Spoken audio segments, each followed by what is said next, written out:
Certamente, se você não ama, odeia. Essa é a característica que define o Flamengo. Ou melhor, o flamenguista. Esse ano foi um ano bem turbulento lá no Flamengo, mas essa é a característica mais marcante do clube, a turbulência. Pressão, vencer, vencer, vencer. Mas qual é o valor de tanta pressão? Bom, se você não me conhece, eu sou o Lucas e você está no Jogo Rápido. Dessa vez com um novo formato. Se você gosta desse conteúdo sobre futebol, deixa o like.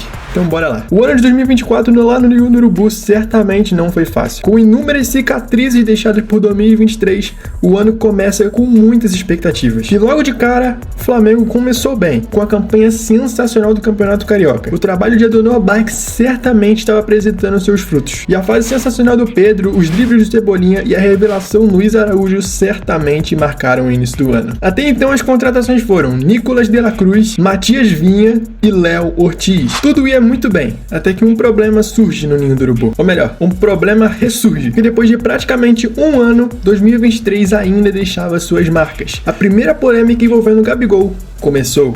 O atacante Gabigol do Flamengo foi suspenso por 2 anos por tentar fraudar um exame antidoping. O resultado deu negativo, mas mesmo assim ele foi punido. A relação Flamengo e Gabigol já não andava muito bem depois de um ano não tão bom do Gabriel Barbosa. E uma renovação de contrato impedida pelo ex-presidente Rodolfo Landim e do Tite colocar ele sempre no banco de reserva para dar valor ao Pedro. Essa polêmica ressurge e faz com que o Gabriel fique sem jogar por um tempo e obrigue o Flamengo a contratar um atacante chamado Carlinhos, filho do Nova Iguaçu, e foi uma grande revelação do Campeonato Carioca. Após isso, o Flamengo ganha o Carioca com uma das melhores campanhas dos últimos tempos, não sofrendo praticamente nenhum gol, e ganha seu primeiro título depois de um 2023 péssimo.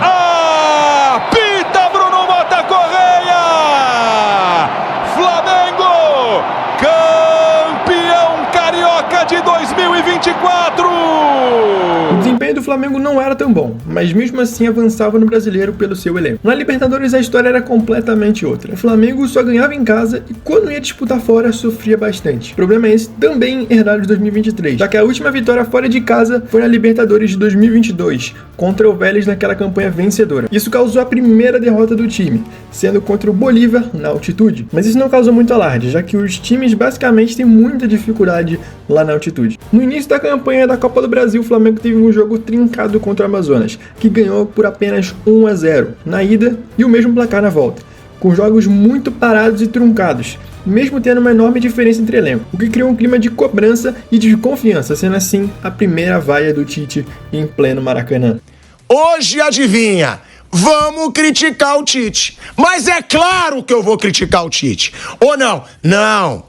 Calma, ganhou é o escambau, gente. A torcida do Flamengo tem toda a razão de vaiar. A torcida do Flamengo tem toda a razão de estar revoltada. Mas não, é aquilo que eu digo, também tem que pensar, gente. Mas parece que esse time vive um amor intenso, porque dias depois aplicava a maior goleada contra o seu maior rival no Campeonato Brasileiro.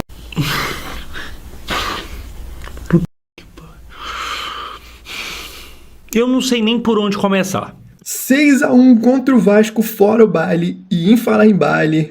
Vasco fez gracinha, gol do Cebolinha. Aí o Vasco ficou com medo, gol do Pedro. Aí foi porque quis, gol do Davi Luiz. Aí que treta, gol do Arrascaeta. Deu chilique, gol do Bruno Henrique. Aí no final, quis fazer show, aí toma gol do Gabigol. Uma goleada histórica que fez os caras ficaram traumatizados. E olha que traumatizar eles é bem difícil. Voltando ao caso do Gabigol, mesmo com a contratação de Carlinhos, ele volta a poder jogar por efeito suspensivo, que ainda tá valendo na data desse vídeo. E detalhe, eu disse poder, porque jogar mesmo ele não jogava, uma vez que o Pedro estava na sua melhor fase, enquanto o Gabi vivia o seu maior drama profissional, com atuações péssimas de pouco tempo de jogo. Mas se a relação tava ruim, pode acreditar que piora. Ele vestiu a camisa do Corinthians pouquíssimo tempo depois. Depois, é claro, das especulações dele no final do ano, a entrevista no Podpah, e depois do Corinthians não conseguir contratar ele. E mentiu na retratação. Isso fez com que ele perdesse a camisa 10, que hoje é do Arrascaeta.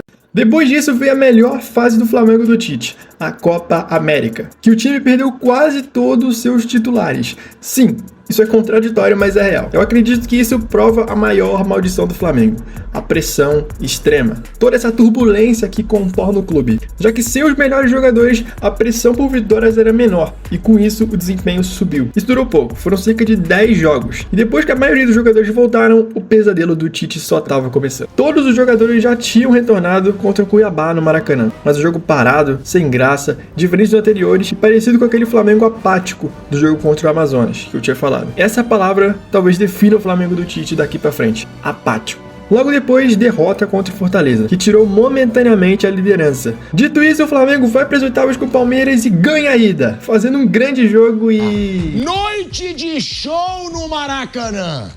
Noite do Flamengo se comportando como o gigante que é no Maracanã. O São Paulo jogou muito melhor que esse Flamengo fajuto, reserva do Tite. A constante turbulência mais uma vez ataca o clube. Dias de luta, dias de glória. Talvez essa seja a frase que defina o Flamengo. O céu e o inferno são locais frequentes para esse clube. Depois de passar na Copa do Brasil, tudo se encaminhava para a alegria, não é mesmo? Pro Ponte! Gol! Tem desvio, olha só, Brigo! Gol! O Martins! Gol! Ainda ele bateu pro gol! Gol! Parece piada, mas a montanha-russa rubro-negra não parava e seguia rumo à parada cardíaca do pilhado. Também tivemos um icônico Flamengo e Bolívar na atitude, como o Rossi salvando na cera e o time passando pelo Bahia nas quartas. E é claro, talvez o ponto-chave do fracasso do time, a lesão do Pedro. Aqui se encerra a parte dele nisso tudo, e aqui podemos fazer um leve resumo da temporada dele. 30 gols e 8 assistências, finalizando 38 participações em gol até 1º de dezembro. Isso é muita coisa. Com esses números, ele era o artilheiro do Brasil no período e se manteve até dezembro, quando o Yuri Alberto passou ele. Isso fez o caldo azedar pro Tite, de verdade, perdendo pro Corinthians na Neoquímica Arena no seu primeiro reencontro com a Fiel e no aniversário do clube. Empatou com o Vasco, que pra eles foi vitória, e aí foi a penúltima gota d'água de um copo quase cheio. A derrota pro Peñarol no jogo de ida e a promessa... Uma grande oportunidade de quebrar essa escrita, não é assim? O histórico não é assim? Nós temos totais condições de chegar lá e fazer. Naquilo que foi um jogo de efetividade hoje, com 2 minutos, 3, faz o gol. E tu trabalha em cima do resultado também. E aí dos nossos erros que cometemos também, foi afoito em alguns momentos, precipitou em outros o goleiro teve a felicidade. Vai criar metade das oportunidades que criou hoje e vai fazer gol lá. Me cobra depois. De verdade, o que mais chateava a torcida eram essas entrevistas aí. Meu Deus, que negócio chato. Chegando o dia do jogo, a expectativa era alta e se esperava algo grande, já que a fala era incisiva e objetiva.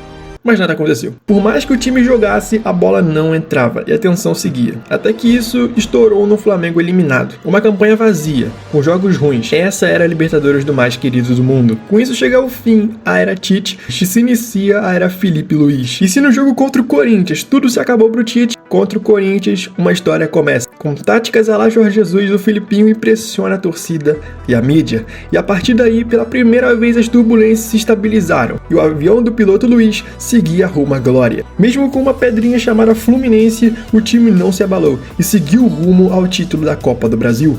E venceu o Corinthians de forma heróica, com tática e espertezas, de alguém que sabe o que faz e não tem medo de arriscar. Até eu chegar à final, o time finalmente estava estruturado e pronto, com expectativas de um bom futebol. E assim foi feito. Uma coisa estava acontecendo por trás, a remontada de Gabriel Barbosa. Com seu amigo no comando, ele não poderia deixar de dar um voto de confiança a quem sempre fez bem ao clube. E foi um baita acerto do Felipe. Mesmo com alguns indo contra, ele seguiu e confiou no predestinado, que mais uma vez brilhou. Ou melhor, 2 vezes. E se essa história começou com 2 gols em finais, não poderia terminar diferente. O Flamengo se consagra campeão da Copa do Brasil pela 5ª vez, se tornando o primeiro título da Arena MRV, com gol de plata na volta. Uma grande campanha, diferente da Libertadores, passando por Palmeiras, Corinthians e Galo. E para fechar o ano com chave de ouro, o Gabigol faz sua despedida com seu gol e dá até logo para a nação, deixando esperanças de um possível retorno no futuro. Enquanto isso, as esperanças também crescem no ninho. O Flamengo termina o ano invicto e uma nova gestão se inicia.